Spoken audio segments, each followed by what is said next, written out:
जय श्री राम, जय श्री राम, जय श्री राम। आज हम आपको कार्य, कारण और कर्ता, ये तीन शब्द है, इनके ऊपर थोड़ा सा विचार करते हैं। कोई भी कार्य हो,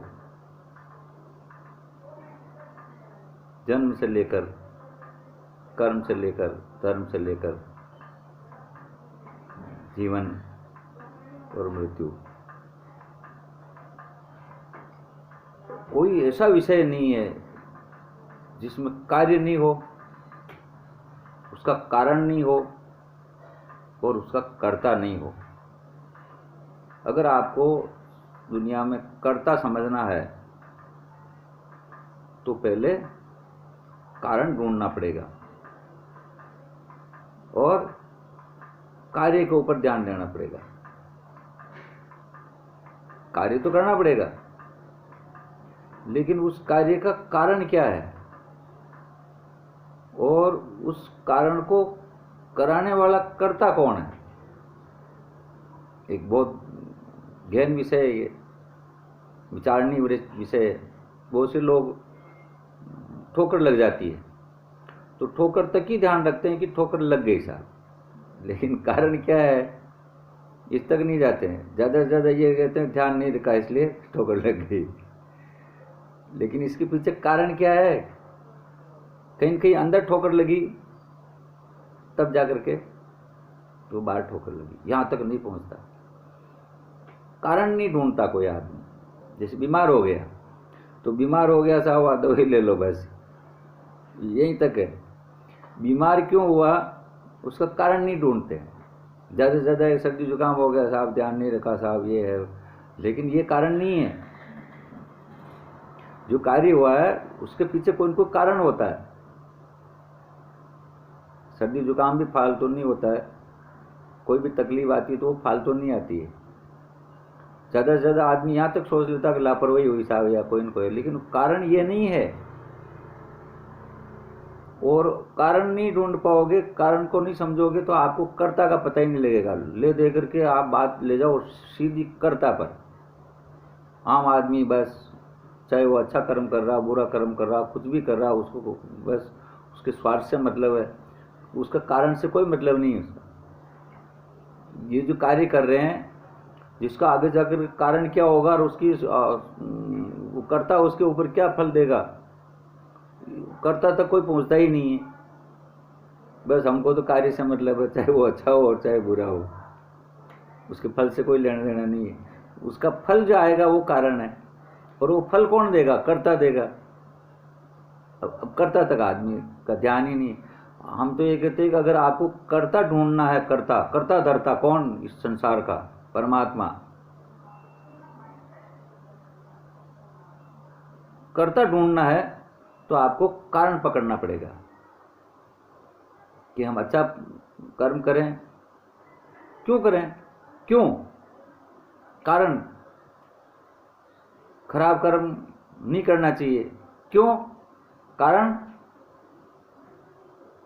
अब वो कारण नहीं पकड़ते हैं, कारण मध्य है। जैसे शरीर है, ये कार्य करता है, अब इसका कारण क्या है, माध्यम क्या है, श्वास। कर्ता कौन है, आत्माराम। तो लोग वो कारण तक नहीं पकड़ते हैं। ये शरीर क्यों चल रहा है, क्या कारण है, श्वास चल रहा है इसलिए। और श्वास को कौन चला रहा है, कर्ता धर्ता कौन है, आत्माराम। तो आत्माराम तक तो जा ही नहीं सकते आदमी, जाने का दिमाग ही नहीं लगाते। क्यों, कि उन्होंने कारण नहीं पकड़ा, माध्यम नहीं पकड़ा। पाप का भी माध्यम होता है, कारण होता है, और पुण्य का भी कारण होता है।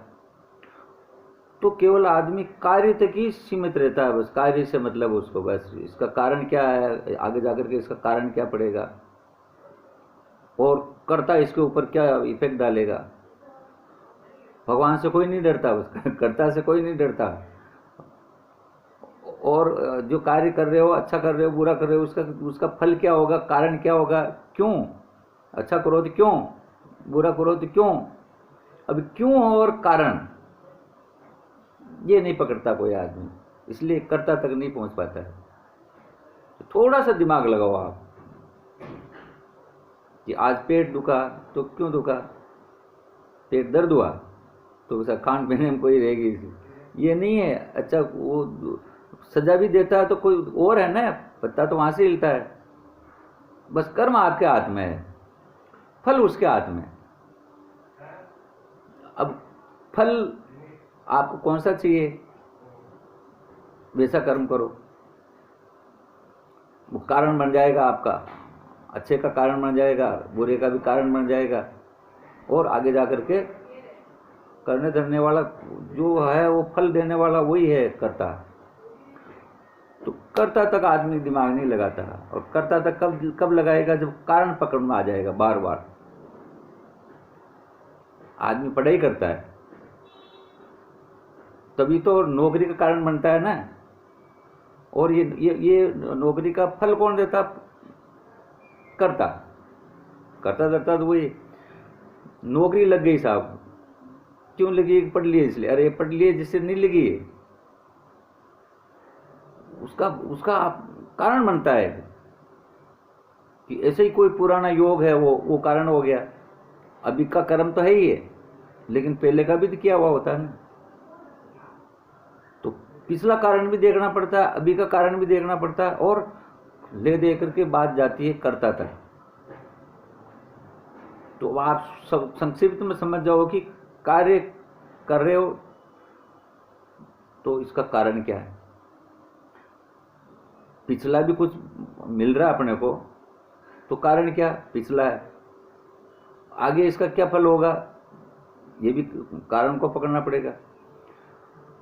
तो कार्य करते हुए आपको कारण तक समझना है, और कारण के बाद ही अगर पता लगेगा कि भाई इसका कर्ता धर्ता तो यही है, पिछला भगवान ने पुण्य दिया है तब भी ये कारण बना है।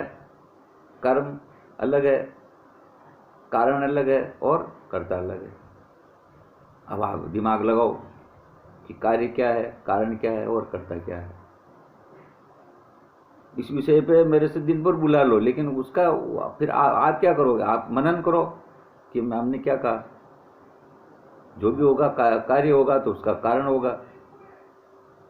अब आपने चुनाव लड़ा और जीत गए, तो चुनाव लड़ने से जीत गए ये नहीं है, इसके पीछे कारण होता है, और वो कारण कौन पैदा करता, कर्ता पैदा करता। तो इसमें संक्षिप्त में सारी बात समझ जाओ। जय सिया राम।